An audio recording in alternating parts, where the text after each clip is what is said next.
Hey guys, welcome back to After Hours with Jimmy Thistle. Happy New Year again. I know we've done one episode already, but that was just me. So now we're kind of getting into the nitty gritty of having new guests on.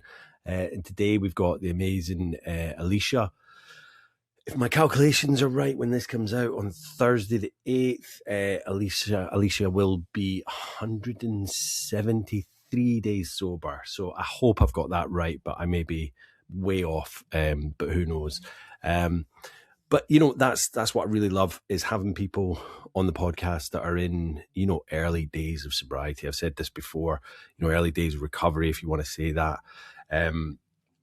Because it's getting to that real essence of how they're feeling, where they're at, what the future kind of hold for them, what they believe is going to happen next, and really how they're kind of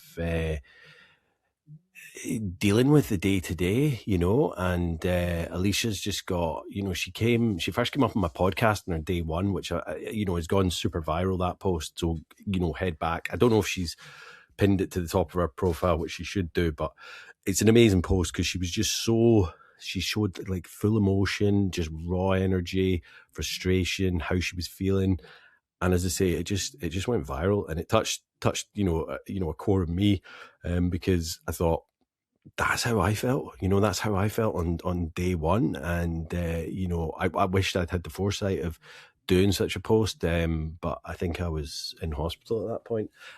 But yeah, I just thought, like, we need to get Alicia on the podcast. Just such a real and pure person, full of honesty, and she didn't disappoint on the podcast because she just kind of bared her soul, and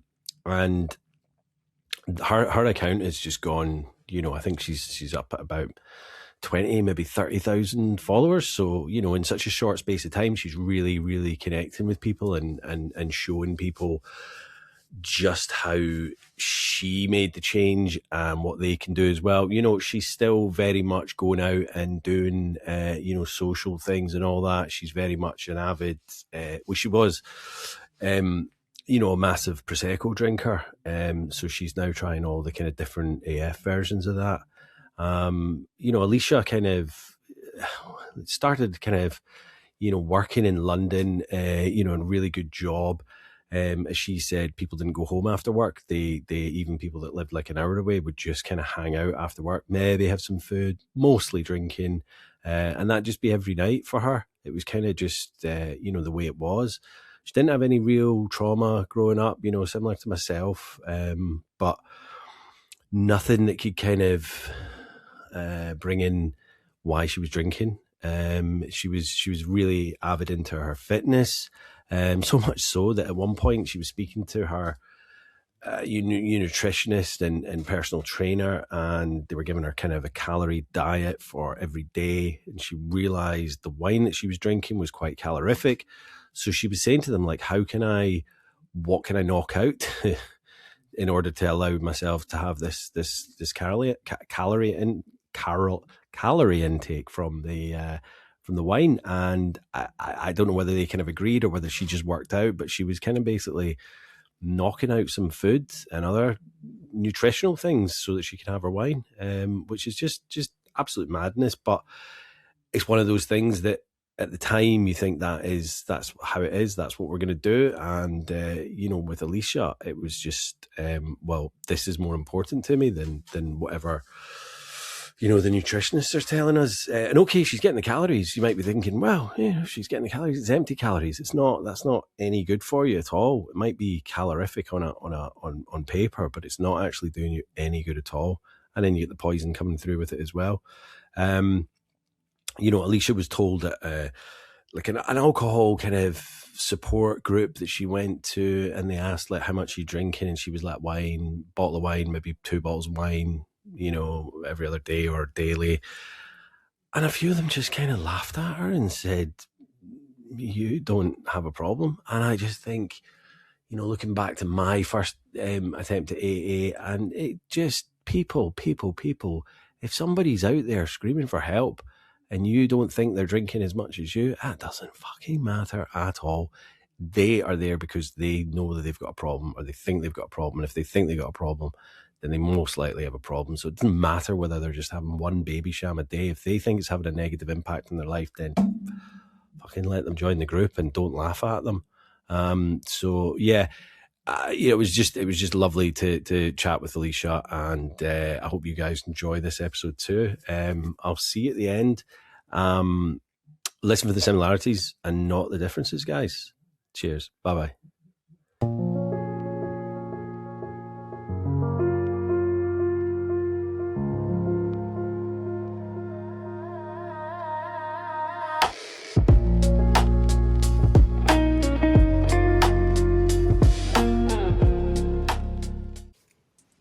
Alicia, welcome to After Hours. How are you today? Yes, very well. Thank you, Jimmy. I'm Good. excited to be on. Yeah, it's lovely because, as I say, like, you are now 121 days sober today. I mean, this isn't coming out till January, but yeah, amazing. It's so, and this is what I love. I love seeing people right in the kind of early days of recovery, because, with myself being 5 years, sometimes that can be a bit daunting for people in early days recovery. Because I know what I was like in the first couple of months. I had friends at meetings and stuff, and they were like 4 years, 6 years. There was one guy at 15 years or something, and I was like, I just want to get through today. Do you know what I mean? So, like, to have someone that's such, early days like yourself, but seems to be just embracing it and doing so well, it was just like a no-brainer for me to get you on the podcast. So thank you for giving up your time. No worries. Yeah. Hey, so tell us a little bit about your childhood and when you had your first drink. It's funny, actually. Some people do drink because of like a troubled childhood or stuff that's happened in that. And then I was trying to rack my brain, thinking, like, have I had a troubled childhood? Is that why I drink? But I don't think I did. I've got two brothers and a sister. I'm from the northeast. I'm from a town called Darlington. Oh yeah, I know Darlington. Yeah. Yeah, Darlow. And I lived there till I moved away when I was 21. And I think I had a good upbringing. I wouldn't say my mum and dad were like particularly big drinkers, but my mum's brother was sadly he just passed away, but he was an alcoholic, and it did ruin his life. So I don't know, like sometimes you think, oh, does that sort of addictive gene, does it run in the family?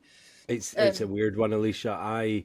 When I did a podcast a few years ago, and I was racking my brain for the same thing. And also when you get into recovery, you start thinking, because you hear about trauma that people have had, and that's why they drink and use drugs and all that. And I was, like my mum and dad split up when I was 6, and but my brother and me, we never went without. My mum did struggle. She had about 2 or 3 jobs, but we saw my dad. We our mum always had food on the table. We had a roof over it. We had clothes. Do you know what I mean? So there was nothing really that traumatic about my childhood. But the only thing I can think of is like when I started drinking, I loved it.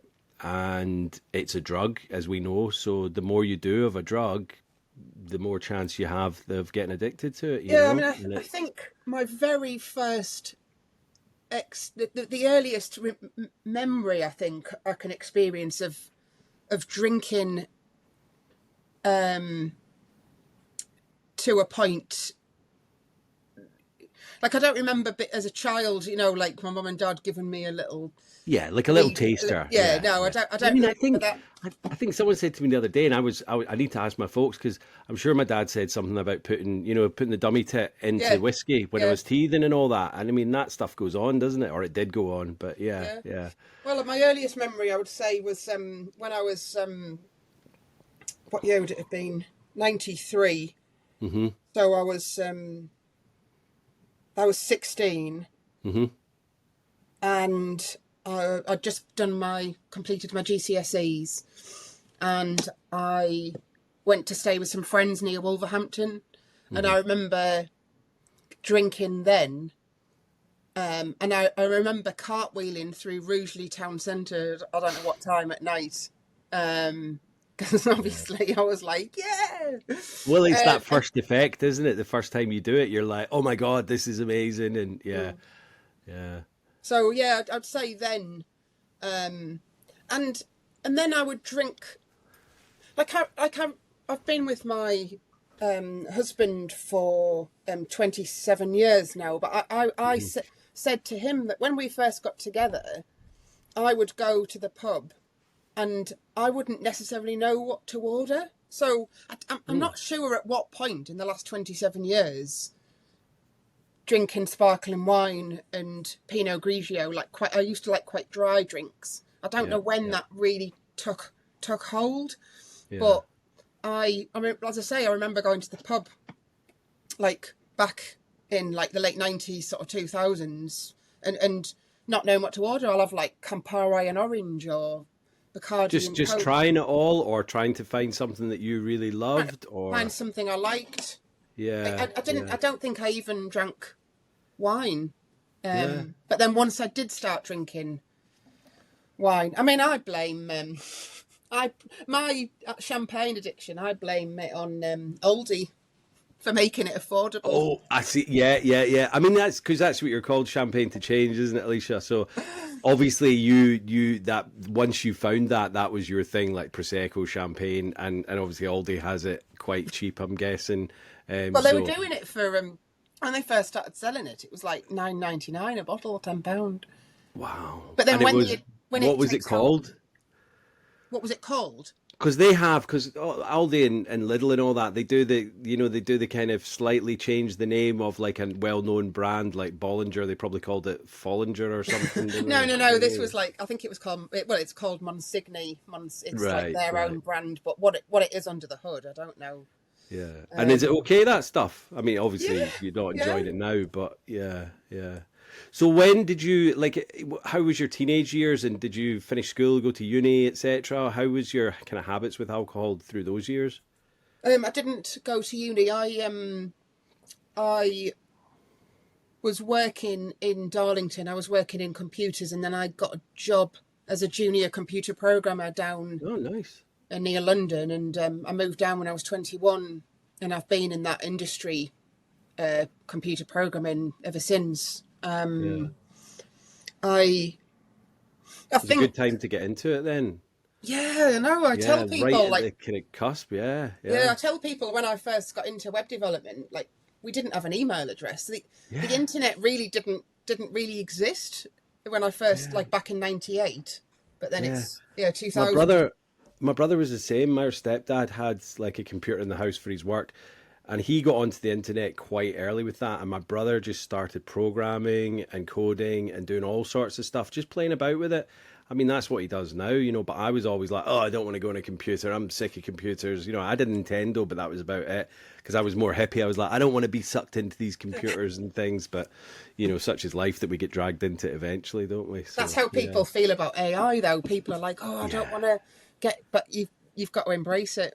We got to embrace it. If it's used for positive means, then I'm all for it. But obviously, there's the darker side of it as well. But so, how was London then? Because obviously, I've spent a few years in London. London's a mad old place, and I'm guessing what early noughties that was pretty hectic as well for because it never sleeps. Like there's always a night going on in London. Like you finish work on a Monday night and you're out to the pub. Well, I was anyway. Oh yeah, no. When I've worked in London, it's a massive drinking culture. Yeah, Massive.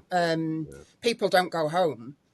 no, Even people who live like an hour away don't go home. They'll go straight from the office and they'll be meeting everybody that they've just worked with. And we all did it down the pub, and then you'd get home. You'd probably leave there sort of 7:30, 8, even later, and then get home like 10 o'clock or whatever. Have sleep and then do it all again the next day. yeah. Have a microwave dinner, get some sleep, get back to work, and it's it's that work hard, play hard attitude. But it's like the damage you're doing to yourself as well, and it's like Well, I've been out with I've worked with guys that we've gone out and they've been drinking at lunchtime. yeah. It's just what, and it's Well, it it's used great. to be. I don't know what it's like in London now, but I mean, I've worked in places where that was acceptable to go out and have a few pints at lunchtime, and you'd probably try and you scull as many pints as you could in your half hour or hour lunch break, and then go back, have a little bit of a kind of, you'd be nodding off by kind of mid afternoon. But I don't know if it's kind of acceptable anymore to do that in offices. I mean, I haven't worked in offices for years, but I really don't think it is. But it might be in certain industries. I think it depends on what, like, if it's someone's birthday or then they might do. Yeah, but I don't know. I don't know if people are having like. Well, I suppose it depends on what they're doing. Like if they're taking clients out and things like that, I think it's acceptable. But just like your normal office bod data entry to go and have 3 pints at lunch is probably not. Your boss is probably going to go, "Why are you stinking of booze again?" Yeah, so that was kind of frowned upon. Yeah. So how did your kind of drinking develop then? Did you notice that it was a problem at that point, or was it at all, or was it just no what everyone was doing? No, it wasn't a problem. Then I would say I would say I would recognise. I found it's not here. It's somewhere else. I found a. Oh, it might be here actually. Let me just see if it's in here. I found something that I'd. Is it in here? Sorry, hang on a minute. I'm just trying to find this piece of paper that I.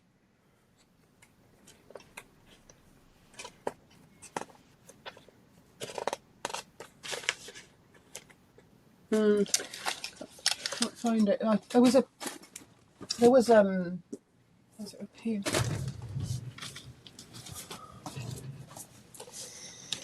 There was something that I found when I was having a bit of a clear out. Oh, here we go, found it.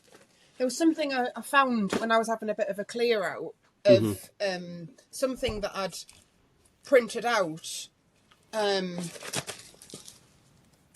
It's like inspiration of what I want to look like, and then some points on there. But it says avoid booze, and that was 2017. Right. So in it's almost like a mood board or something you've kind of done. Yeah. And it's and I'd basically, so that's the earliest record I've got of recognising that I needed to cut down, because I'm quite into fitness, and everybody that I'd spoken to, like nutritionists or different people, they'd all said to me, you need to cut the booze. I need to cut down on the booze, and I was like, that I can't. That's got to stay. So then they were then giving me my diet, allowing for a bottle of wine a night, which is like 500 calories. So then they were saying, okay, so if you're going to have a bottle of wine a night, then you can only have this many calories to eat. And I was basically sacrificing food because I had booze. For me was non-negotiable. Yeah, that was well, I mean, 2017. It's nearly 10 years ago, isn't it? So yeah, and you're saying it was a bottle of wine a night, really, at that point, was it? Or yeah. And were you married at that point then? Yeah. I've been married 25 years now. And was he drinking as much as you, or were you doing it solo? Or he does drink. Drink. He's a Stella man. And sometimes he does drink too much, but I think he's drinking less at home. Yeah. Because I'm not drinking. Like, it's a bit. Yeah. But I mean, I think people just generally do start to drink less as they get older anyway. I just didn't seem to fall into that category. I think, my drinking increased as I got older because it got a hold of me. But it's interesting that nutritionist and, fitness trainer and whatnot were kind of allowing you to make allowances for the alcohol. And I went to like an alcohol clinic in where I live, and I remember going in, and it was quite an eye opener because it was just full of people like just shaking because they like proper got withdrawing. And I remember sitting down with the person, and they said, "Oh, what do you drink?" They did a liver test on me, and they said, "Oh, how much do you drink?" And I was like, a bottle of wine, sometimes more than that. And they almost laughed because they were like, "That's nothing. It's nothing." Yeah. But again, and that was like the medical practitioner in the clinic saying that. Well, somebody at the clinic, yeah. Yeah, somebody. I mean, it's like such a bad. Like I know, like I've spoken this in the podcast, and I know when some people go to the doctors with depression, etc., the doctors probably won't even ask them how much they're drinking. They don't even mention that. Put them on pills. See you later.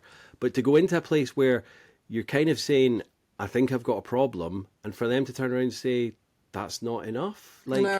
So then if you the think, oh, it's alcohol's okay. having.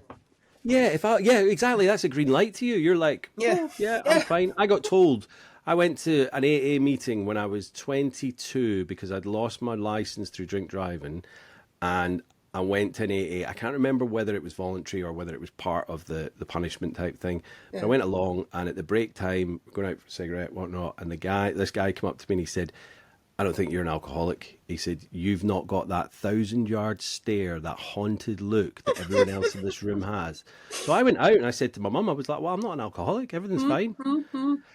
Now, I don't know what would have happened had I kind of gone to more meetings, but there's no way in any meetings that I've been to that I would ever dare say that to anyone. Even if I thought, well, your drinking is never as bad as mine. That's not the point. It's like, if it's having a negative impact in your life, then that's a problem.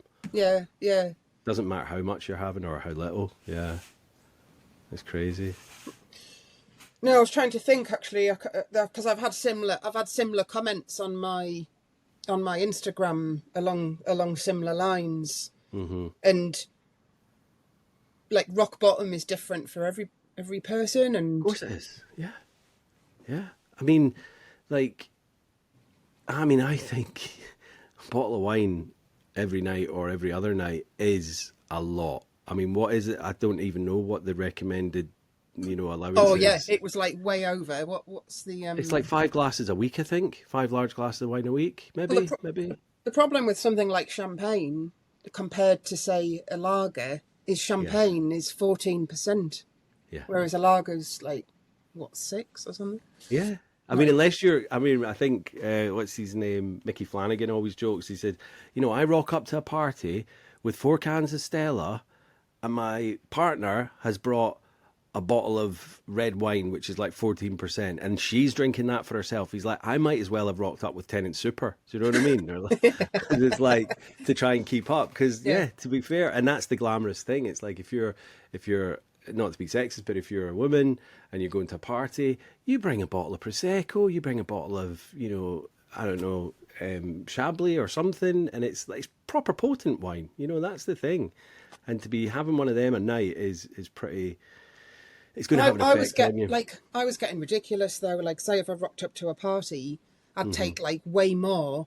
I'd sometimes like keep a couple in the boot of the car because I didn't want to share them. Yeah. Or like take them and hide them somewhere. Yeah, because if you go in with like 3 bottles and put it on the kitchen table, they're going to get. They'll be gone. Especially champagne. Yeah. Everyone drinks the champagne and leaves the prosecco. Yeah, exactly. So, and at what point did you think how old were you when it started becoming like a bottle a night? Because you're not. Well, you're not drinking for celebration at any point in that. You're just drinking because something to do in an evening, isn't it? Good day, bad day, whatever. I don't know. Yeah, exactly. Like I was if I felt really crap, I desperately wanted to drink. If something really good happened, and you get that like adrenaline feeling inside, you're like, oh man, I wanted to drink. I don't know. I still don't know really why I drank. I to myself, I think half the time I was just thirsty. Probably I was craving the sugar. But let's not forget, Alicia, alcohol is a drug. It's an addictive drug. So, I mean, I knew a girl who said she had kids, and she only drank a bottle of Prosecco on a Friday night, and that was all, it was just one, and that was all she did. But if something happened, and she, like say she was out or something happened at work and she couldn't get that bottle that night, she started feeling like antsy because her body's muscle memory knows that it's looking forward to that thing that it's going to get on that specific time. And when it's not coming, the body starts reacting to it. So, I'm not saying you were dealing with withdrawal or anything like that, but it was still a habit, Yeah. Well, this is the longest I've ever gone sober, as long as I can remember. I've never done more than a couple of months, and then that was like 8 years ago, and I couldn't even do 2 days. Yeah. So, like in the last 8 years, I've not even been able to do 2 days. But I mean, going back to this thing which I'd written in 2017, I'd put reasons why I didn't want to, reasons not to drink. I mean, obviously it didn't work. I'd put, I can't control how much I drink, sometimes drinking 2 bottles a night. So even back then, 2017, I was drinking more than one bottle.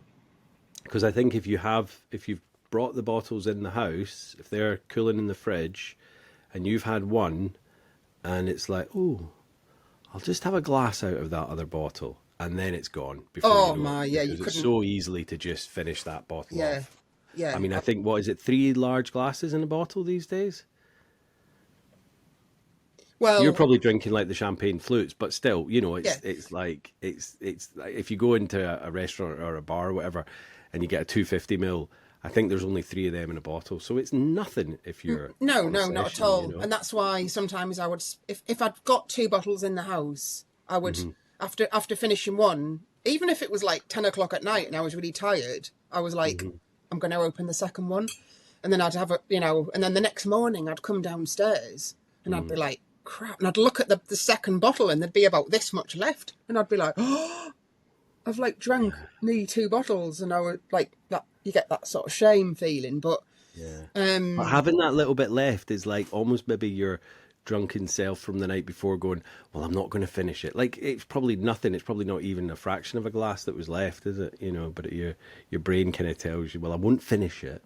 It's like it doesn't really matter whether you finished it or not. There's only a dribble left. Yeah. Or you're like, this is embarrassing. Or you'd like finish it off that morning. Well, I mean, when you said that, when you come down in the morning, I was going to ask, did that happen many times? Or yeah. And you know what? Like, that was, I think, where my issue kind of, I think I'd done it at college, and we'd done a few. There's pubs open in Aberdeen where I lived at a certain point, and they were open early for the fishermen coming in or people working the oil rigs, and we thought it'd be a laugh to go down one morning. This was like late 90s, I think, and we were watching the big breakfast in there at 7 o'clock in the morning, having a couple of pints, and there was some dancers over there. It was a hideous place, but it was a laugh. So, and then there'd be parties where you're up all night, and drinking in the morning didn't seem to be an issue for me. So when I got later, and then people mentioned about the hair of the dog, so it's like, if you're feeling rough, well, just have a pint or whatever, a chaser in the morning. So yeah, it's a slippery slope there as well. But if you're heading off to work, maybe have a little quick swig of that, and then brush your teeth, and you're fine, aren't you? You're feeling better for the day. Sometimes, and I know I'm definitely not the only one who this applies to. I think it applies to most people who have let drink like take a hold on them, is where you the next day you go, oh my goodness, right, I am never drinking again, and then by that evening you're back on it. Yeah, like you could be laid in bed with a hangover, and then that evening you're like, oh, I know what will make me feel better. Yeah, or you start to feel a little bit better in the afternoon, and you're thinking, oh, it's not going to harm me or whatever. But yeah, I know exactly what you mean. Like, I know a lot of people that are like, where I worked before, and they would be hanging, and then everyone would be getting like counting down the hours till 5 o'clock, and then it's like, right, who's coming for a pint? And then everyone's feeling all right again, and then probably get back on it again. It's that slippery slope, and it's the kind of revolving door of hell. So yeah. And so what were the past 8 years like for you? Did it increase in kind of like problematic, or did it just kind of stay the same and you thought, I need to do something about this? One thing I would say for me is it's never affected my day-to-day life. So I was still working, but my husband always found it amazing. He said, how could you, like, say on an evening or a weekend, if I was doing extra work, I'd need alcohol to keep me going. And he was like, how can you work? But I thought I was doing it. Now I realise I was just doing like mediocre, like low quality stuff. Yeah. Because I didn't have the clarity. But at the time I was thinking, oh, I'm fine. You're firing through it. You're just kind Yeah, of going do do do do do like yeah. that. You're Because you on think, yeah. autopilot. But I was still like, I was still going to the gym. I was still doing activities. I mean, I don't know if I mentioned it when I had the chat with Donna, but back in April, I took part in the world. I don't know if you've heard of this. It's a bit. It's very Yorkshire. I went Yeah, up to yeah. Wakefield and took part in the World Coal Carrying Competition.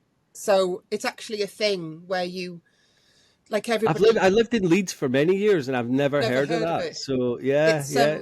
the girls have to carry a 20-kilo bag of coal, and the guys Uh-huh. have to carry a 50-kilo bag of coal, and you've got to run this 1 kilometre route, which is slightly uphill.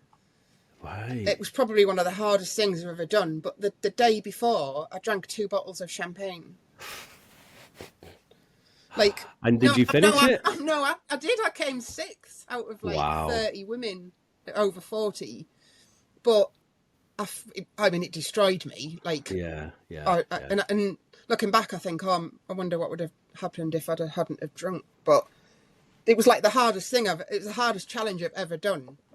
Yeah, I mean, you could have won it if you hadn't been drinking the night before. Yeah. But I mean, and I bet you went out afterwards to celebrate. We did go. Yeah, we did actually. Yeah, go to the pub Yeah. afterwards. Yeah, I I know. remember I was doing a lot of running when I was in my late 20s. I lived down in Cambridge then, and I had this mad night the night before, and I'd signed up to do this 5K the next Yeah. day, and I slept in, and I don't know, I shouldn't have driven there, but I was still smashed, you know what I mean? So, and I was like basically just threw my kind of running gear on, and then just went and did it. I didn't do any fast time, and I think by the end of it, I was proper falling apart. But the beginning of it, I was still smashed, so I was like, yeah, let's do this, you know. There are literally hundreds and hundreds of people that do park run that are probably hungover. Yeah, and I guess their reasoning is, well, I'm going to sweat it all out, and then I'm going to feel better for the rest of the day. And I guess that is a solution, but the best solution is probably not to drink as much the night before. So yeah, yeah. And what did you? I know you're saying it didn't become a problem, but at what point did you think, right, I need to knock this in the head, or I've done stuff. I down, mean, or this is something I've never, I haven't talked about on my Instagram, but I, over the years, I've had many suicidal episodes. Right. Like, I've left the house with a knife because I've wanted to kill myself. I've been laid on the side of the canal because I wanted to drown. My all husband's while under the influence. all while under the. My husband's tried to wrestle the knife off me. Yeah. I've been I've done some really, really crazy stuff, awful. I remember one time we had an argument and I picked a glass picture up off the wall and I smashed it over his head. So alcohol wasn't just something that was of an evening, having little kind of, drinks here and there and then going to bed. It was obviously having an effect on your character. Can It say does. that? Yeah, it does. It does one of two things. Three things. I think I either get go to sleep, or I get tearful or angry. Yeah, I think it just heightens my emotion. Depressed, it sounds as well. Yeah, I'm sorry to hear that, Alicia. That's awful. But did you? But it didn't stop me. No, I was going to say, did you put it down to the alcohol, or did you just think, well, the alcohol's not causing this, my life is causing this, or whatever other things in my life are causing this anger and this depression? You didn't think this is alcohol at that point, did you? Or did you? Well, other people, loads of people. Like my mum passed away 14 years ago, and before she died, she said to me, "I want you to stop drinking," and that was 14 years ago. Yeah. But so I think that people could see there was a problem, but I think when you really want to do something, you ignore all that noise, don't you? You if people say, you just go, "Oh, it was just a one-off episode," because it wasn't all the time. if you don't want to stop drinking, you're not going to listen to them. And I was the same. I mean, there was times where I did maybe stop for a couple of weeks or a month or whatever because my partner was saying, oh, you know, you're drinking too much and all that. And I would do it just to appease them. It wasn't ever something that I wanted to do myself until I did want to do it, you know. And that's the thing. You can say to people that they've got a drink problem till you're blue in the face, but if they don't believe it or they don't see it as a problem, then they won't do it until they want to do it themselves. And that's the sad part, but I guess everyone's got to make that choice themselves, whether they're going to get better or not. It's not a case of, it's going to sound really controversial, but there are, you know, I was drinking vodka in the morning, and there are definitely people out there that were worse than me, but I was one of the worst cases, you know, and if I can do it, anyone can do it. And when I hear people saying, I just can't do it, I'm like, that's absolute rubbish. You've just got to get the right support, get the right help, and you've got to want to do it yourself. If you're not ready to give up drinking and accept that you can never have a drink again, then there's no point, you know. Yeah, I mean, I've really struggled to give up the booze, as I say, like, you know, going back, like even Mum mentioned it 14 years ago, and then this piece of paper I've got from 2017, I've like really struggled. I've tried to do like a dry October, sober for October, and I've not, you know, not made the month or whatever. And I really struggled, and I think for me, setting up that Instagram account has been a life changer for me, because it's holding you accountable. You've got to do a post every day, and you know, for me, when I set up my Instagram, I wasn't doing reels, I was just doing pictures and stuff, but I did it for the first 500 days of my sobriety every day.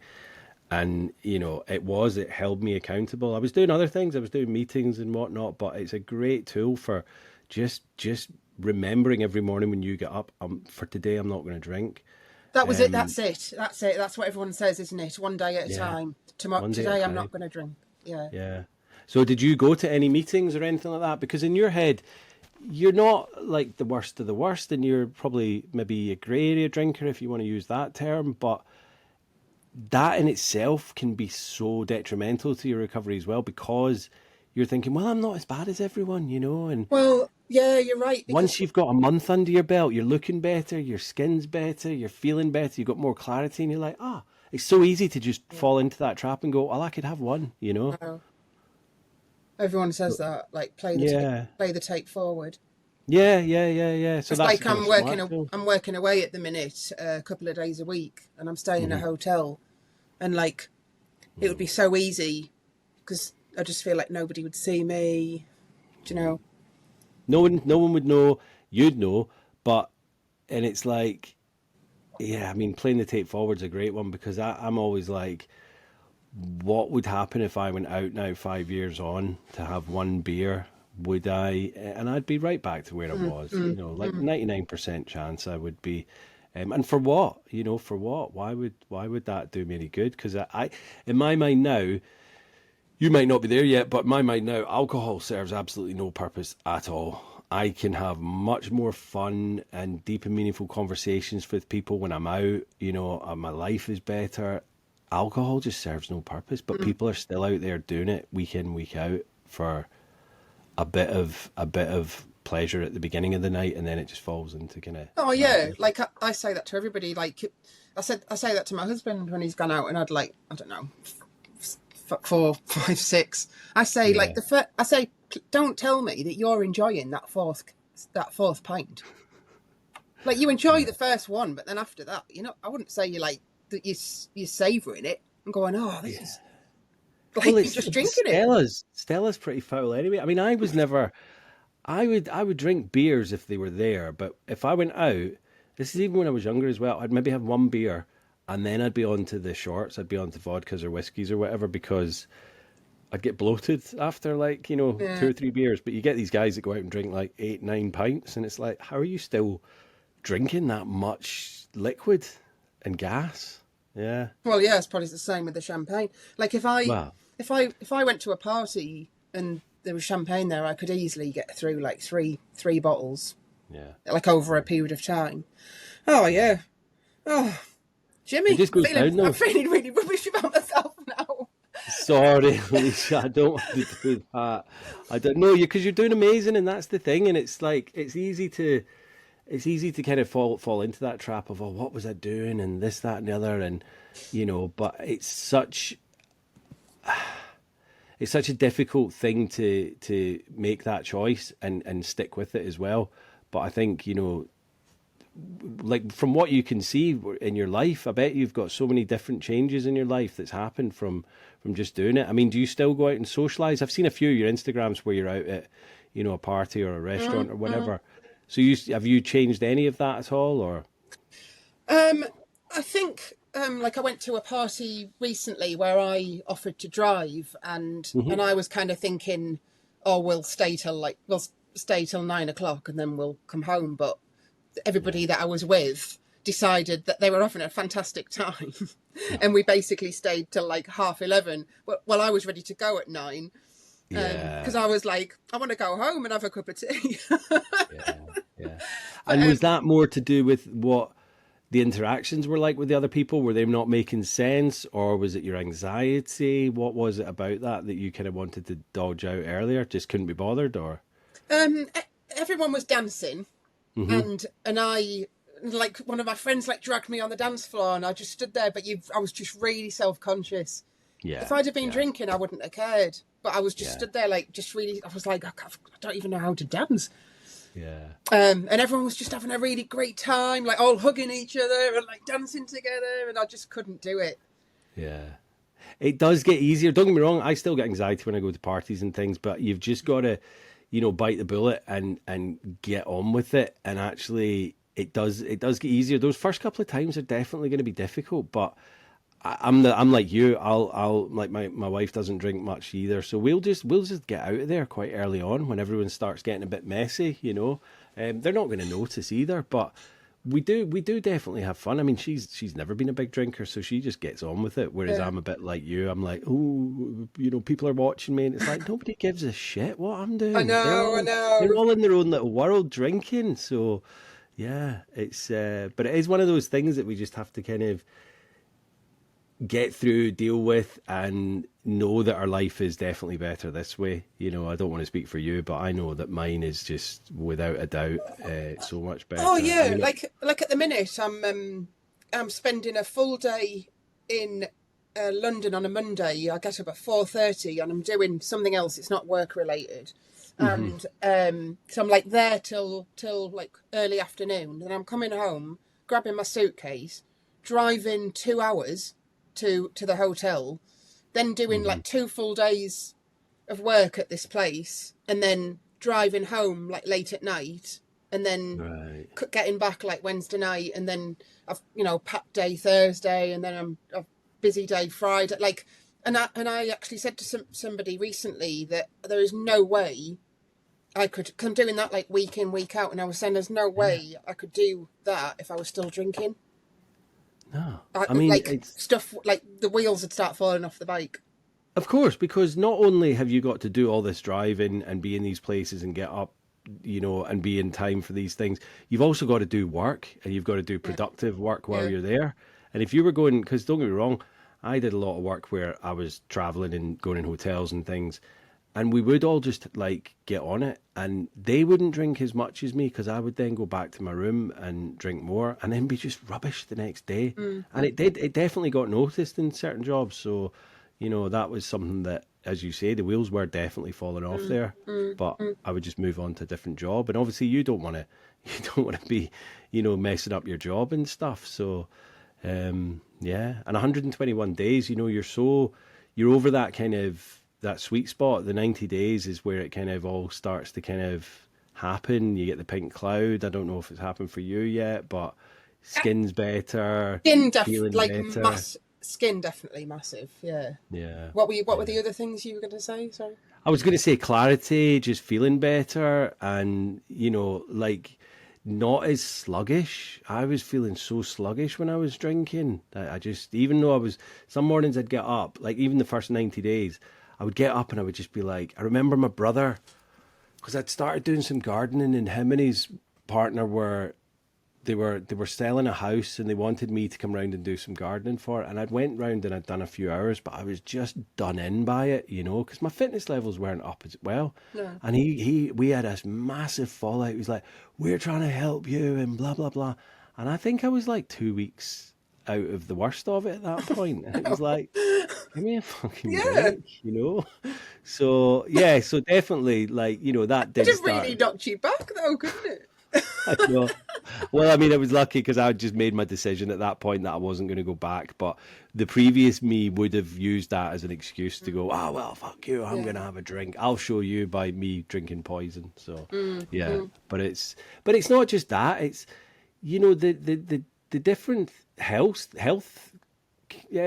connotations that come with drinking now that they're starting to realize, like 7 types of cancers and all these different things. It's like they've known. The World Health Organization's known that it's a carcinogen since 1988, and there's no warnings anywhere about that. And they say that if alcohol was introduced now, there's no way it would you'd be allowed to be on sale. Yeah, Professor David Nutt did a thing. Oh, I've loved David Nutt. I've got his book. He's amazing. His book's brilliant, isn't it? When I didn't really know much about him apart from seeing him on the government things years ago. When I did Sober Dave's podcast, Professor David Nutt was the episode after me, and I loved it. And he was saying that the Food Health Standards Agency don't test alcohol. They just don't. They do all these other things with other things that are going into food. Everything has to be tested and given a safe level and all that. They just don't test alcohol, because if they did, it wouldn't be allowed in any foods, because the safe level of alcohol for a human body to consume over a year is 1 glass of wine. One glass. So 250 ml of wine over a year. So I don't know how much that works out to be a day. It's not like saying, get to Christmas, have 1 glass. You've got to have it in a small amount over the year. But they just don't. So they just don't test it. The Food Standards Agency just don't test it because they know it'd fail every time. So it's like, we'll just make one rule for this, and then all the other ones have a different rule. How does that work? No, I know. It's madness. But, I try and tell people all the time on Instagram and all that.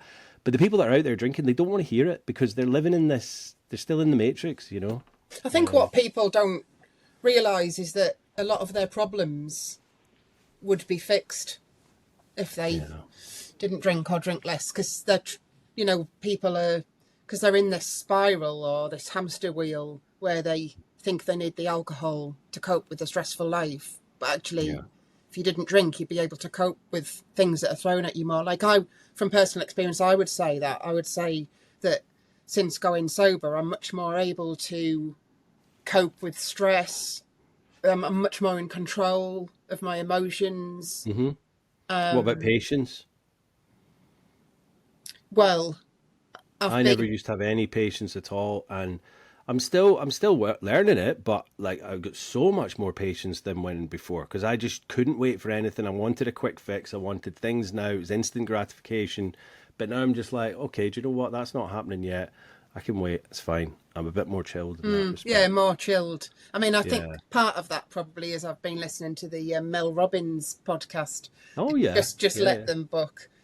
Yeah. But not podcast. I've been listening to her audio. The audio book, yeah. So but it's like what you were saying there. Like, if all these people realize that they've got, and I know there's people out there that only have a few drinks, like my wife being one. I don't remember the last time she had a drink. There's no drink in the house. If there is, it's in a cupboard somewhere, not, collecting dust. But she'll go out with her mates, and she most of the time drives. And I'm like, I'll come pick you up if you want. And she's like, no, it's all right. I'm fine. It's easier just to get home. But there's, what you're saying about people thinking if I give up alcohol, it's going to solve all these problems. But like you yourself, when you were getting fit and doing all that fitness training, you were more willing to sacrifice food so that you could still have your wine. And it's like, so to try and tell people that their lives going to be a bit better, or the problems are going to be easier if they give up alcohol, they won't listen. Yeah, like I worked it out because I needed like 2,000 calories a day. I worked it out. If I didn't have an evening meal, I could have a bottle of champagne, and I was happy with that. That's crazy. It's like the slim fast diet, isn't it? It's the Prosecco diet. But what I've heard as well, Louisa Evans was talking about it on one of her podcast episodes. There's is it Pilates or yoga where it's Prosecco? It's Prosecco yoga or Prosecco Pilates, where they're enticing people to come and do Pilates, but you get a glass or two of Prosecco while you're there. And it's like, how is that even... Like, I see runs advertised, gin runs. Yeah. Where you run and you get a gin on the run. Or there's loads of alcohol-based sporting events. Oh, yeah, yeah. Well, we did. I mean, when I lived in Cambridge, and I think it's an old American, because there's a lot of RAF American bases around Cambridge from the war, and I used to go out with a lot of them, and we'd do a pub run. So we would do it, and I think it would sometimes be up to 10K, but we would manage to do about 10 pubs in that. So every kilometre we would stop, and we'd probably only have a half pint or a pint or whatever. Did you make it to 10K? Yeah. But I mean, I wouldn't always have a pint or whatever, No. but it was like, yeah. And by the time you've run to the next pub, you've kind of run it off. But yeah, we were definitely sozzled by the end of it, But it was fun. It was what everyone was doing. It was a social thing. And it was like, but I wonder now, would I be allowed to join if I was just having a soft drink in the pubs? Because they'd probably think I was cheating, I'm not. I'm not passing out at the end of it. So yeah, but it's just ingrained in our society, and it is a really tough thing to break out of. So just so well done to you, Alicia, for recognizing that it was having that impact on your life and thinking, I need to do something about this. So how long after you got sober, or were you day one when you set up your Instagram? Yeah. So I recorded. It's funny actually. I still get people like who just see that video, and they don't know that I've got to 120 days, and they're like, "Oh, you can do this," and I'm like, "Oh, actually, I'm like 120 days." Yeah, that's amazing. Yeah, that was day one. I did that, recorded that in the bedroom, and just uploaded it. And but yeah, that's had a ridiculous amount of views. That one, that first day, I think. It obviously matches Instagram's algorithm, because I think it keeps getting pushed to people. Yeah, which is crazy. If you're saying that people are still seeing that, 120 days later, it's amazing that they're still pushing it. Which is great because sorry, go on. I was just going to say, because I love seeing people that are on day one or the first couple of days, because I'm always like, I mean, I don't even know if I commented on yours. I definitely saw it, but it was like, I always try and comment to just say, well done, keep doing this, because that's the encouragement they need at day one, to know that it's going to happen. So it is good that Instagram has pushed that algorithm out there, because it's good that a lot more people, because obviously you were on day one at that point, but now you're inspiring people, which is fantastic. Yeah, I've had people message me and say, there's another lady actually who's on exactly the same day as me, similar age to me as well, same age. And so that feels quite special. But I've had, loads of people are saying, oh, I'm on day 3 because of you, I'm on day 5. And I support them, and I say, let's follow this journey together, and I'll, be your biggest fan and everything. But ultimately, they, like I say to people, like, set up an Instagram account or set up something anonymous, or you can't, I don't believe you can do it on your own. I don't know. How did you get sober? So I got 19th of August 2020. I mean, I did a stint in rehab, got a medical detox, then I relapsed. This was all obviously, I mean, I was in rehab in Blackpool for 3 days, and then we went into the first lockdown. So it was all in that time. God knows how I would have continued drinking with my ex-partner if we'd been in lockdown in the house together and I'd been having to sneak it in and all that. Then I moved over here to the Isle of Man.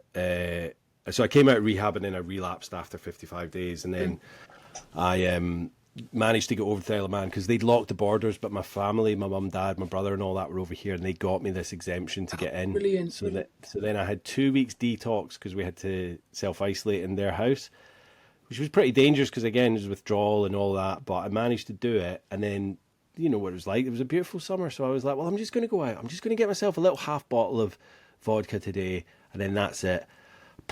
I was right back on it, and then falling out with the family and blah, blah, blah, doing this and doing that. And then eventually I got back into hospital over here and they did a detox, and I just said to myself, like, I mean, this was just the end because it'd been years of struggling and stuff. And I just said to myself, this is the last time that I can do this. You know, I need to get sober and stay sober. And the previous times, there was this little voice in the back of my head saying, yeah, you'll stop, but you're going to drink again, you know? Yeah. And this last time I was just like, I'm done. I'm absolutely done. And then I did like 90 meetings in 90 days. So I was doing Zoom, Smart, AA, NA, CA. You tried Smart. I did Smart, yeah. I mean, and I did a lot of those religiously for like, well, not religiously because I'm not, but for like a year. And then we went into a little mini lockdown and I was like, do you know what? I'm kind of done with the meetings. I know they're there if I need them, but I want to move on to like the next phase. And all this time I was doing the Instagram, I was doing little videos on YouTube and things like that. And that in itself helps me more than the meetings sometimes, because I was only going into them like once a week at that point, but I was doing this stuff every day. And now, 5 years later, every single day of my being is, apart from when I'm gardening with my family, it's all consumed by recovery stuff, you know, because I do the podcast, I'm a peer mentor at our local addiction charity. So as much as I don't go to the meetings anymore, I'm much more involved in recovery stuff because it helps me as well. That's you know, what. Yeah, you're absolutely right. There was Matt. What's his name? He was in Busted or something. Matt Willis. Yeah. He says that, doesn't he? Because did he do 5 years and he relapsed or something? Yeah. Oh, 8 years and relapsed. He did a long time, and then he was starting to go on tour again, and Emma was kind of getting a bit like, I've messaged him a couple of times now. He's not read my messages yet, but I'm hoping to try and get him on and entice him on, because he's got a great story. I've heard him on a few, and he's a great guy as well. But yeah, you're right. It can happen. I mean, I'm 5 years. I know people that have relapsed after 5 years. So he said he relapsed because he didn't work on himself. Mm-hmm. And I guess that's what you're saying. He didn't do because that's another thing. Like I'm a bit like you. I'm still listening to like the podcasts and everything. You've still got to. You can't think, oh, I'm fixed now. I'm good. Yeah. Like you've got to keep. There's some people that can get sober and then they don't want to have anything to do with recovery or meetings or anything like that. They just get on with their lives, and that's fine. And if that works for them, for me, and I'm not saying that like if I don't do any of this stuff, I'm going to go out and relapse. I do it because I enjoy it. Yeah. I do it because people help me, and I want to help other people. And there's still a lot of work that I need to do. Like I had Amy Devine on the podcast last night, and she does a lot of breath work. She lives in Peru, which is amazing. Mm-hmm. And she does like all this, breath work, holistic breathing and that. So I'm looking into going and doing some of that, because there might be something else that I can fix within myself by doing that, you know. Like I feel good. I'm happiest I've ever been in my life. My life's great, but if there's more I can do, then I'm all for it, you know. And alcohol certainly doesn't, that's not even in the picture for that. So. Oh yeah, like if we were both drinking, we would look completely different. Like your face like looks really fresh and glowing. Thank you. That's probably my light here, but no, yours is the same. You're absolutely, you're absolutely glowing. If we were doing like, what was it back in COVID days when they were doing like these pub quizzes over Zoom and all that, and it would be like, we probably wouldn't be listening to each other, you know. We'd be like, oh yeah, this is what I did, and blah blah blah, and waiting for you to stop talking so I can talk, and it's like, it was a horrible time, and I know not everyone is like that on alcohol, but most people do start to kind of ignore you after a wee while once they've got a few down, and it's like, I'm time to go home now. So yeah, but do you what like advice would you give to anyone that was kind of, and I know you do this on the Instagram daily, but anyone that was kind of day one thinking of getting sober, what advice would you give them, Alicia? Well, oh goodness, like people always said to me, it's the best thing you could ever do, and you were like, yeah, but I can't get there, and also it's scary because you think, like you say, you think you said it at the outset about people that have been sober for a long time, and you're like really scared because you think, well, I don't want to be sober, like what about a such and such as party, or what about Christmas, or what about when I go on holiday? And you start thinking, and you're like, oh, I don't think I can do it. I don't think I can do it. But actually, I've had a sober holiday, and sober anniversary and sober events and sober parties, and actually they're absolutely brilliant. I mean, there's so much. I don't know whether you drink non-alcoholic stuff, but there is so much out there non-alcoholic now. I mean, you can get non-alcoholic vodkas. I've not tried it. The Strike do one, don't they? But there's so and I drink a lot of like Prosecco. Lucky Saint. I've moved on to beers, lagers. Oh right, okay. Lucky Saint. You know what? You're right. There's so many. Even like 5 years ago, I think there was like a couple. There was Beck's Blue and Heineken. Maybe I don't know if Guinness Zero was. I don't think it was out then. Yeah, but there's just a plethora of them now. I haven't tried any of the spirits. I don't know if that would be a bit too close to home for me, because I would drink the vodka like it was water. But I don't really touch them anymore. There was a time and a place. I'll maybe have one or two over Christmas, but I don't really bother with them that much anymore. But I think they are a great tool for people, when they're just giving up as well, if they're careful with them as well, because sometimes it's that whole thing people say of substituting one for the next, but I would say they were definitely helpful. I would say to people like you and I have both done it. I mean, I'm just obviously just 4 months in, but that to me is absolutely incredible, because I've not, as long as I can remember drinking, I've never done that long. Yeah, never say just 4 months, because 4 months is amazing, and it's like before you know it, Alicia, it'll be 8 months, and then it'll be 2 years. Yeah, I would just say to people, don't like. For me, the Instagram account has worked, and what I did to create that is I created a dummy email address that it was a brand new email address, a Gmail, and I then set up an Instagram account using that account so that I was completely anonymous, so none of my friends would then see me as, your friend is Alicia is put on a because it'll link back and it'll go, oh, here's all your friends that you want to add, and it's like, but the only people that would find me would be people where I'd appear in their feed. Yeah. And that's eventually my friends have found me, but for 30 days I managed to get through the first 30 days without them finding me. And because at first you're a little bit like, I just want to see how it goes, and you just want to do it for yourself at that point. You don't want people to be going, oh, go Alicia, and then you potentially might start drinking again or whatever, and it's like, oh, I've let people down. Do you know what I mean? I know what you mean. I didn't have any of my friends on it at all. Like, I did scream it from the rooftops, but I didn't want to be infiltrating all their Facebooks and their Instagrams with my recovery shit. I was like, I'm just going to stick to recovery people at that point. So I totally get that. Yeah. So that's what I would say to people. Like, and it really is true when people say it does get better. And I think, like you said about the 90 days, if quite a few people have said to me, I think it was Louisa actually had said about, that once you reach 100 days, it's like, things really start changing, and actually they do. That's why. Like, I've set up a little, and you're welcome to join it. It's called Sober Seasons. It's on Facebook, and it's been going for 2 years. So it's the first year was from the 21st of December to the 21st of March. So it's the solstice to the equinox. Okay. And then it works out to be like the full year. I mean, there's a few days here and there, but it's mostly 90 days for that.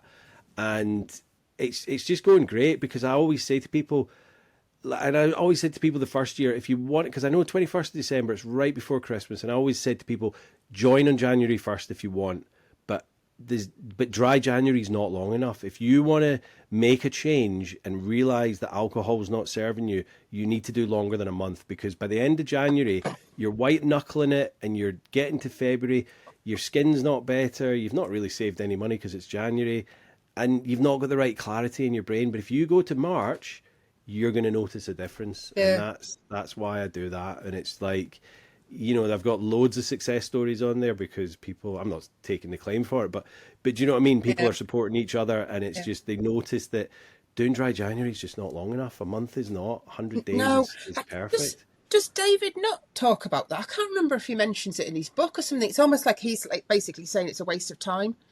Oh, really? Oh, I'm sure he says that. I don't know. I'll check that. I mean, he might say that, Feel but free there's a to lot of comment, people. David, now if you see this Yeah, podcast. David, if you're listening, you can come on and defend your I'm sure he your says comments. I'm sure he says it's Yeah. like a waste of time because you're not really making any like changes, and you've got, and as well like What, with the dry January or the 90 days? no, just the dry January, just the 30 days. It's not enough. Yeah. It's not enough. It's definitely, I mean, I'm not saying it's a waste of time. I think it's great for any amount of time to get sober. But like, I know that if you do 90 days, more people will not go back to alcohol as quickly. Like, I know a lot of people just do it for a break, you know, like a circuit breaker or whatever they call it. Yeah. Like, if they do 30 days, they'll go straight back to their habits straight away. But if they do 90 days, the likelihood of them going out the following weekend and getting completely shit-faced diminishes because they are feeling better and they're starting to question it and like, why am I doing this every weekend, or why have I been doing this? So it's just getting that.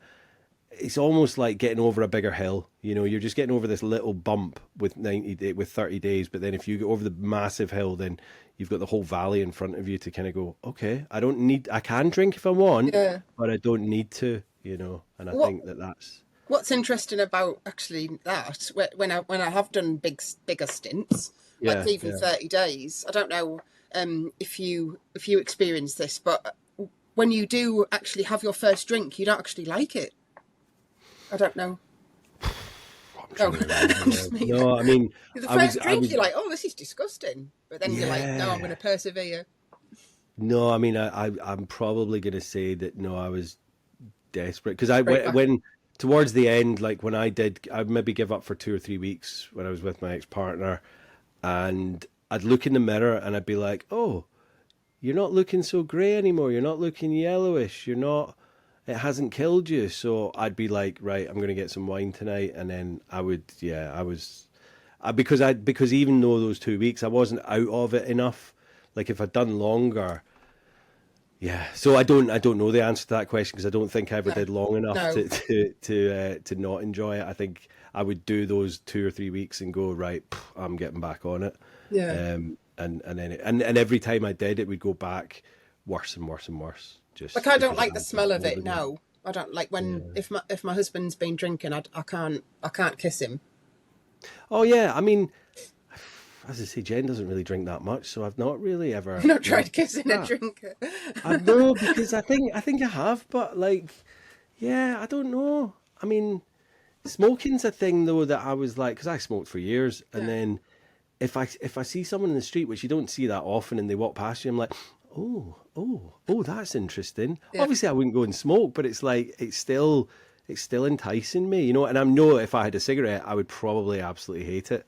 But one of the alcohol thing. No, I was just going to touch in on that. One of our friends has been sober a long time, like I don't know, 17 years, and he said to me recently that when he hears about my husband and his mate going out drinking, he said he still gets pangs. And he's been sober for 17 years. Yeah.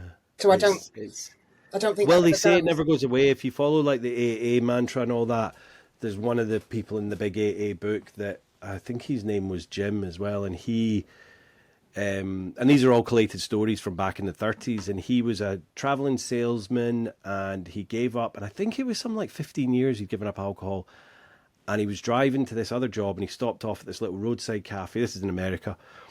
And he was really worried about this next sale. He didn't know how to pitch it. And he was like, So he had a milk and whiskey.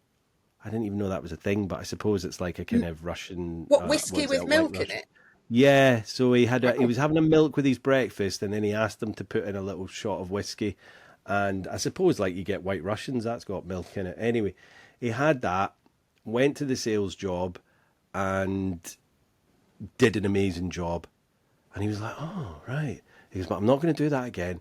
And then a few weeks later, same kind of thing was happening, and he did it, and he thought, well, you know, I'm worried about this sale. Why don't I just have that? And I might be getting the story completely wrong, but the gist is there. Sounds good. And he did the same thing, and he had the whiskey milk, and he then went and he did the sales, and then he went and he had another one to celebrate the sale, and then that was him off to the races.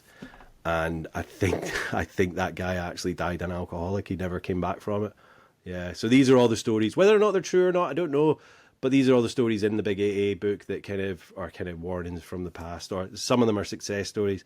I can't remember the full end of that story, but someone will probably write in and say, you got it completely wrong. But Yes, in my mind, that's the story. So it doesn't matter how long sobriety you have. Yeah. If you think you're going to be cured and go back to it, obviously there are people that can go back to it. Mm-hmm. I just know that the chances of me going back are probably 99%. And I'm like, why would I want to take that chance? Even if it was 1% chance of going back to where I was, why would I want to take that chance for what? You know, I think plus, I said that. plus me and you and all our other comrades on Instagram, we can't go back. We can't go back. What we're going to say to our followers? Yeah. I mean, I'm today 1,927 days sober. Who's counting? I don't want to go back to day one. It's too... Do you know what? Like, if I was to get back to where I was now, if I start drinking tonight, I'd be 50. And there's nothing wrong with being 50, but I'm 45 now and I'm 5 years sober. And when I get to 50, I want to be 10 years sober. I don't want to be back to 5 years sober, you know? Well, I'm 50 next year, which I think was part of the motivator in wanting to make a change, because I thought I don't want to get to 50 and still be drinking every day. And you know what? It's taken years off you, because you don't look a day over 42, Alicia. Well, thank you very much. Hang on, let me record that. So you can record that. It'll be in the podcast. Don't play worry. it to everyone. Yeah. So, Alicia, do you regret getting sober? Not at all. No, I'm annoyed. You know, when I speak to yourself and other people that have done it for a few years, I'm annoyed I didn't do it sooner. Yeah. But it has to be just the right time for you, you know, and it just was for me, because I had tried many times, but this time it's really stuck, and I don't miss it at all, like, because there's so many other alternatives. And we were talking to Amy last night, and it's like, you know, we just feel like our eyes are wide open now to, like, why are people still using alcohol to have a good time, to do this and do that? I think a lot of them are using it to kind of, you know, fend off some anxiety or shyness that they've got, and because they've been doing that for years, they're so used to it, and that's how they roll. And it's quite sad, really. But I think the more and more we keep banging the drum, more and more people are coming forward and not drinking as much. Maybe they didn't have a problem with it, but they're trying the alcohol-free, you know, versions, and they're thinking, well, I'd rather drive tonight because I've got stuff to do tomorrow. I don't want to write my weekend off anymore. Yeah. You know? I think the I don't know about yourself, but like when I look at my stats of people that are following me, it's people that are like 40 plus. Yeah. Like young people aren't really drinking. No, because they've seen us drink. I think so, but also, you know what, and I don't know if this is fact, but I mean, I've got, my stepkids are 15, 13 and 9, so they're getting to that, well, the older ones are getting to that age where they're going to probably start experimenting. They know my situation, so I'm just hoping if they do have any issues or questions, they'll come to me. But I think, like, the young people now, because when we were drinking in our teens or whatever, there was no one with video phones recording. Do you know what I mean? There wasn't a guy sat in the field with a camcorder, because so anything we did that was like completely embarrassing or cringe, it was just kind of forgotten about, you know. Whereas now people will they'll pull out their phones and they'll record someone being stupid and drunk, and then that's going around WhatsApp or whatever. So I think they don't like being out of control. Okay, it's a bit of a shame, but it is a good thing from, you know, the health point of view as well. But they've got a lot of other things going on as well. They seem to be doing a lot of ketamine and psychedelics and stuff. Ooh, yeah, that's really sort of taken off, hasn't it? Some of the other... Yeah. There's a big issue with ket bladder. I don't know if you've heard of that, but it's horrible. I guess it destroys your bladder, because it destroys their bladder. They have to end up getting like stoma bag. A stoma bag, and there's no, you can't reverse it. It's just, sorry, that's your bad luck. You've got that now. So the Motivate that I work for over here, they're trying to do massive campaigns for the young people over here, because they're not drinking, but they're doing other stuff. But it's just one of those things, isn't it? You can tell people till you're blue in the face, and then they'll only listen when they're ready to listen, but hopefully it won't get them to a point where they've got a stoma bag to then change their attitude. But Well, that's anyway, it. I mean, You could take young kids to go and see other people that have taken ket and got ket bladder, and it probably wouldn't stop them doing it. no. Well, there was photographs on cigarettes when I was smoking with some guy with things out his neck and people in coffins and all that, but you just ignored it, you know. But you knew. So I think that alcohol need to start putting warnings on bottles. I know it's not going Would to it make change a difference though? I don't think it would change the vast majority, but I think even if it's there, at least people are aware. Because I had no idea the dangers of it. I thought, yeah, smoking's bad for you, but alcohol, if I live to like 60, 70, I might get cirrhosis of the liver. But I know people in their 30s that have got cirrhosis, you know, and it's like, and they were drinking less than me. So it's like a Russian roulette. It's playing with a gauntlet. And it's the binge drinking that is seemingly doing more damage than, because, and I don't know if the science is right. If you've got someone that's been drinking consistently their entire life, you know, you see guys that they're like in their 60s and they're like barflies and they're drinking. But because they've been relentless at their liver all that time, whereas if you've got a liver that you're binging on it, and then you stop and it heals itself from whatever you've done to it, then you're so it's this constant barrage at it, I think. I might be wrong, but that seems to be worse for the liver than a consistent amount of alcohol. Whereas with me, I was pretty consistent with my drinking. Like you, the longest I ever did before I got sober was probably like 30 days, 55 days, and then it was drinking again. So from 14 up to then, that was the longest. Because when I was in my teens, it was every other weekend, you know. So I never had that much time away from it. But Goodness, that's incredible then, isn't it, that you've managed? Yeah, lucky. It was just the right Absolutely. time for you, right time. Absolutely. You know, when I was in hospital and I got everything checked out and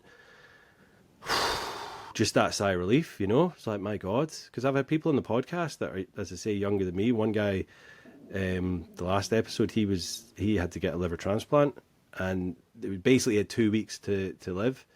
And they said, you're not long enough sober to get this transplant. You had to be 6 months and he was 4 months. And they said, you've only got 2 weeks left.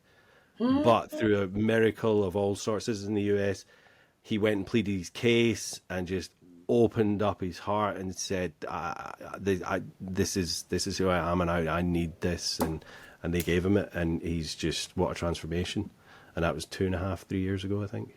Yeah. Incredible. No, there's some incredible stories out there of people that have done it, but this is what we don't see. Alcohol is like, the big alcohol firms have got their what do you call it? They can self-regulate their advertising. There's no government controls over what they put in the adverts. So it's all this glamorous drinking thing that's going on. People on the beach and young, attractive people drinking.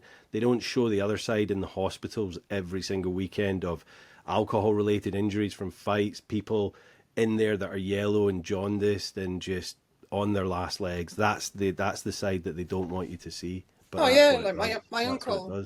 My uncle, the one I talked about at the outset, he died not September gone, the September before, and we went up to see him, and he'd got throat cancer, liver cancer, he'd got everything, and he was in hospital, and all he wanted to do was get out to go to the pub. Yeah. How old was he? Would have been like mid-70s, I guess. Yeah. But I mean, alcohol had ruined his life. Alcohol had ruined Yeah. his life. Like, he'd spent time in prison, like, for drink driving, and his wife, his marriage had broken up, and his kids, and it was, but it didn't stop him. Like, I remember when my mum was alive, and she if she wanted to go and find him, when we used to go down to West Yorkshire to go and find him, she basically just used to go around all the pubs in Dewsbury until she found him. Yeah, because he was it's so sad. I'm sorry to hear that, Alicia, but it's, you know, if I hadn't done what I did, you know, as I say, my family would have turned their back on me. And it's a slow killer. It doesn't kill you. It can kill you quickly, but, you know, like for your uncle, it can take many years and a slow and just sad and lonely existence. Do you know what I mean? Just drinking, that your only friend. Because my only friend at that time, what I thought was alcohol. That was it. It was like, I would prioritize it above everyone and anything, any relationships, any jobs. No, that was all I saw. And looking back, it's like, it's absolute madness, absolute madness. But that's where it took me. Alicia, have you got any recommendations for podcast, book, or film with regards to recovery? Oh yeah, you did ask me that. I couldn't think of I mean, you don't have to have all three. Just maybe a book or a film. That's that David Nutt book. Where is it? Oh yeah, I've got it up here. That's brilliant. That book. Let me see what it's called. Hang on. I haven't got it here. I've actually got it downstairs. It's a green book. I think it. Oh, what's it called? Drink. Is it just called Drink? Maybe. I think yeah. Is it with an exclamation mark? It's not green at all. It's got loads of pictures, like pictures of drinks on the front. Yeah, Drink: The New Science of Alcohol, Your Health by Professor David Nutt. Absolutely brilliant book. And he actually doesn't. He still drinks. I think. Like obviously not a big drinker. He doesn't. He's not saying don't drink. No, but he's just warning people about it. Yeah, and it's that's a brilliant book. Or even it's on my list. I've read bits of it. I haven't read the full thing yet, but it's finding time. I listen to a lot of Audible books because I do that while I'm working in the garden, so it's a lot easier to, kind of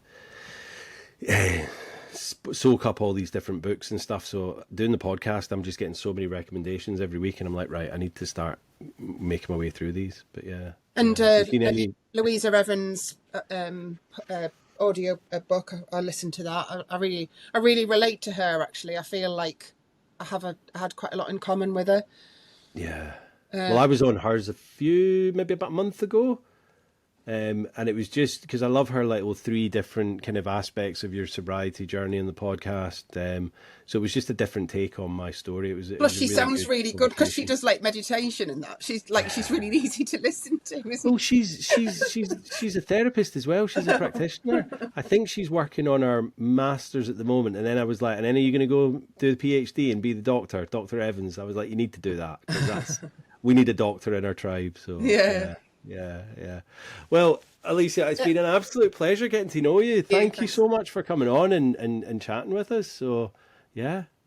I think there should be more. Like I remember a few years ago, it's probably the start of the pandemic. It might have even been 2020 or 2021. I went to like a dry event in London. And it was a big like exhibition, and they had people talking, and they had like loads of alcohol-free brands there exhibiting, and they've not done it since. And I was thinking that's such a shame because I think there's like even more reason to do it now. I think the fact that you and I have got so many followers, and I feel like there's just a real thing going on at the minute that people want to stop. I think you're right because I think back like 5 years ago, there was a few things happening in London that Sober Dave was part of, and I'll need to speak to him because there was definitely a lot of people that were like, like you and I, but now there's people where it's not even a problem, and they're getting sober curious, even for the fact that they're maybe only having a glass of wine a week, but they're like, why am I even doing that? Yeah. So I think, do you know what? I thought for living in the Isle of Man that I was missing out on a lot of these events because I see them all the time in London. But actually, you know what? I haven't seen any pop up for a while. So maybe Club Soda. It's a brilliant shop in Covent Garden. I don't know if you've ever been to it. Club Soda do events, but only proper small scale, like I don't know, 20 people. This was like a huge. It was at the old like an expo brewery. Type thing, like an expo. Yeah.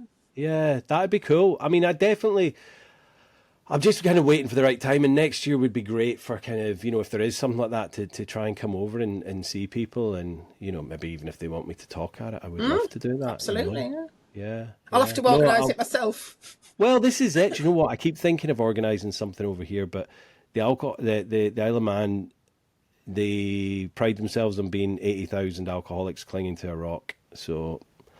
it's oh really? There's a big drinking culture over here. That and like any kind of Celtic island. Yeah, I mean it's kind of a miniature version of Scotland and Ireland. So it's very much in that way. But I think I want to start putting on sober nights, but it's finding the people and it's finding I've got obviously a lot of mates that are sober over here, but is it enough to kind of qualify a night. That's the thing. So Do you think you're going to get like loads of like Isle of Man people like stood outside with like placards going like, well, like drink no, is not quite. good, drink is But good. yeah. Like having a riot outside. No, I think I'm just worried about people coming in and just like smuggling drink in or whatever, and maybe kind of ruining it. And yeah, maybe not quite on that scale, but I don't know. It's maybe something I need to try out. And because I was actually thinking this on my way to work, even though I've got my sober seasons, I want to try and maybe set up a little Facebook group just for people that are sober on the island, that we can go out and have coffees and do things and have events, you know. So I think that's something that I want to try and start doing. There'll probably only be 4 of us, but that's fine. You don't know. You don't know. You got to, yeah. It might be something that opens the floodgates, you know. We'll see. Yeah, because even, I'm not saying that people that have to go, they don't have to be sober. I guess they can be Sober curious. Sober curious, exactly. Yeah. But anyway, thank you so much, Alicia. No, thank you for having me on. Hopefully, it's been an absolute pleasure, and we appreciate your journey and your story. So keep posting and you know, just stay strong, stay sober. 121 days, amazing. And when this comes out, you'll be like 160, maybe something like that. Yeah, like 5, definitely 5. Yeah, definitely 5. Well, what do you know? What I'm going to message you and find out. We're going to work out when your 200th day is. Maybe we'll drop it on your 200th day. I can tell you actually. I've got it because I have an app that tells me when all my milestones are. So, 200 days is my bicentennial. That's actually the 14th of February.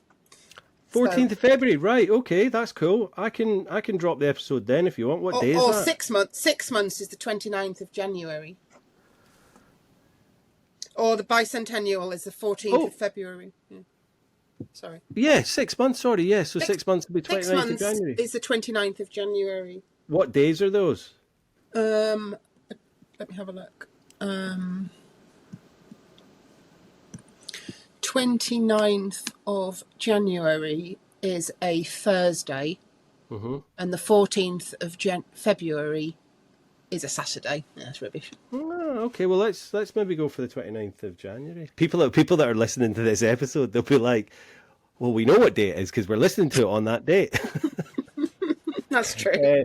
I was trying to work out when my 2000th day was, and I put it into Google or whatever, and I'm sure I'd worked it out to be on my birthday next year, on my 46th. Yeah. But apparently I think it's like 2 days later. No, what a shame.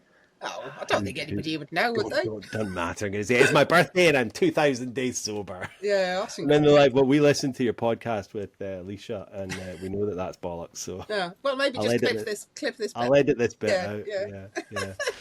Right, thanks, Alicia. It's been an absolute pleasure. And you. Cheers. Take care when I see you. You too. Bye-bye. Bye. Thank you so much, Alicia. As I say, just lovely to chat with you and get to know you. And obviously, thank you for coming on and sharing your story as well. You know, I got a lot out of, you know, listening to your story, listening to the similarities, but also, you know, those tough times when you were, you know, talking about going down and throwing yourself into the canal, or, you know, taking the knife. And, you know, that's, from what I know of you, that's not you. That's not the character that you are. That's just what this poison alcohol stuff has done to you. So, you know, I'm so glad you've kind of got out of that now and really just kind of making changes and changing other people's lives as well with what you're doing on your Instagram. So all Alicia's details will be in the podcast description. You know, and if this story or any others on the podcast have resonated with you, and you know, you feel like they've helped you, and you think, somebody else could be helped with that, share the episodes. Like, please do, guys, share, you know, Spotify, Apple, wherever. It's just this is what we need to do. We need to get these stories out there and help more and more people. Alicia's, you know, wonderful lady, great story, great Instagram page. So, you know, just go and check her out. And we'll be back next week. We're just really getting underway with the new season, and I can't wait. Like, as I say, I've recorded about 10 episodes now. I did them in December, and a few, well, not any this month yet, but I've got some coming up. So you know, as I say, I'm going to do the intros and outros the week of releasing it, so that we're not doing it way in advance and, you know, talking about stuff that's in the past. So I'm doing this on Sunday the 4th, and Alicia's will be out this Thursday. So yeah, like, subscribe, share, hit the 5-star review, give me some comments, guys. As I say, share, like, you know, just get these podcasts out there. And yeah, I've put in the new kind of description at the bottom, you'll see some links for Motivate and one for Nicole as well. So if you got any couple of quid to spare, then please donate to those guys as well, because they, you know, they do have a lot of meaning to me, and they will obviously, you know, thrive with whatever donations you can give them. So yeah, until next week, guys, stay safe, stay sober, stay supportive. Peace. Love yous all. Bye bye.